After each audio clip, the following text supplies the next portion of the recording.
Okay, so today we're doing a deep dive into a piece of hardware with a name that is a bit of a mouthful. Is? The NTI SERIMUX-CS-8 console serial port switch. Rolls right off the tongue.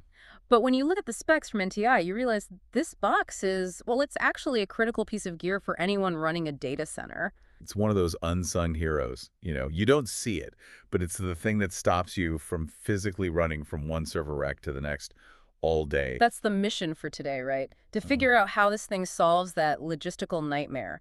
Because lugging a laptop and a serial cable around a server room, that just doesn't work at scale. It absolutely doesn't, and that's its whole reason for being. It consolidates all that chaos. So instead of 32 different console ports on 32 different machines, You plug them all into this one switch, and suddenly you have one single interface to manage everything. and it's not just a simple hub. I saw in the specs that it handles devices with different baud rates and parities. Which is a huge headache saver. Right, because you don't have to constantly reconfigure your settings for every single piece of gear you're talking to. It just handles it. Yeah. But there was one detail in the feature list that really jumped out at me. It was a very specific call out. Was it the part about the Sun Microsystems hardware? That's the one.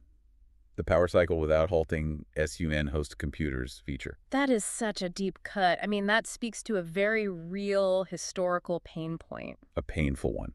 For anyone who hasn't managed those older Sun servers, if you send what's called a break signal down the serial line. Which can happen when you just unplug something or cycle the power. Exactly. That signal tells the server to just stop the operating system. It drops it into a low-level debug mode. It basically freezes your production machine. By accident.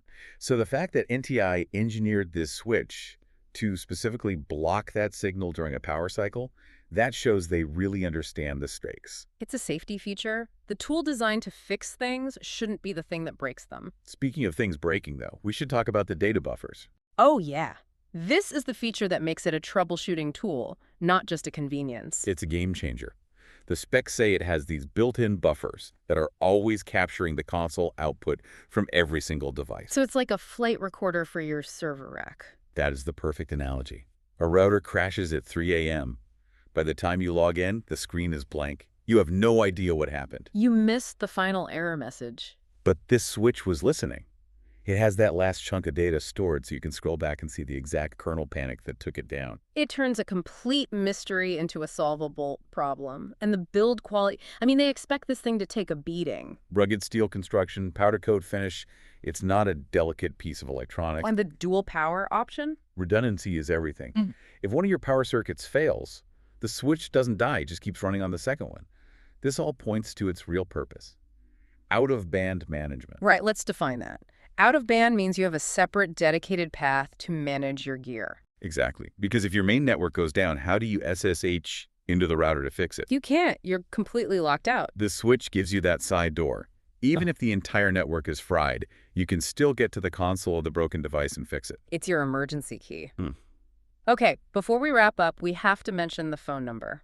I was hoping you'd bring it up. The number NTI lists for product suggestions. Did you see it? I did. 833-Wolfpack. It's a little aggressive. It is, but you have to admit, it's memorable.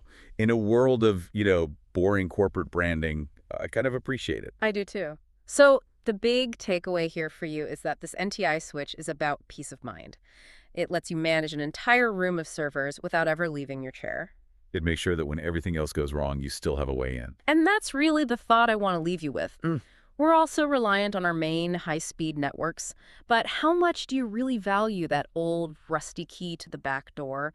When all the modern digital interfaces fail, do you have that out-of-band way to get back in and pick up the pieces? Something to think about. Thanks for tuning in.